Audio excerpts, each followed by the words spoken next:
সালাতে দোয়া কবুল হয়। সালাতে দোয়া কবুলের তিন জায়গা। একটা হচ্ছে তাকবীরে তাহরিমার পরে আমরা সানা পড়ি না, আমরা তো একটা পড়ি। আল্লাহর হাবিব সুন্নাহ এবং নফল নামাজে আরো পড়তেন সানা, ওই দোয়া কবুল হয়। দুই নম্বর জায়গা সালাতে সেজদায় পড়ে দোয়া করলে কবুল হয়। আকরাবু মা ইয়াকুনুল আবদু মির রাব্বিহি ওয়া হুয়া সাজিদ ফাকসিরু ফীহি দুআ। বান্দা যখন সেজদায় লুটিয়ে পড়ে, বান্দা আল্লাহর সবচেয়ে কাছে চলে যায়। কিন্তু বিশ্বনবী বলে, সেজদাটা তোমার রবের কুদরতি পায়ের উপরে পড়েছে।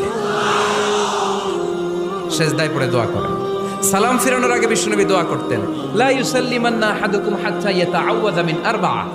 আল্লাহর হাবিব বললেন, চার জিনিস থেকে পানাহ না আছে আমার কোন উম্মত যেন সালাম না ফিরায়। তারা যেন পড়ে, আল্লাহুম্মা ইন্নী আউযু বিকা মিন আযাবিল কবর, আউযু বিকা মিন আযাবি জাহান্নাম, আউযু বিকা মিন ফিতনাতিল মাহইয়া ওয়াল মামাত, আউযু বিকা মিন ফিতনাতিল মাসিহিদ দাজ্জাল।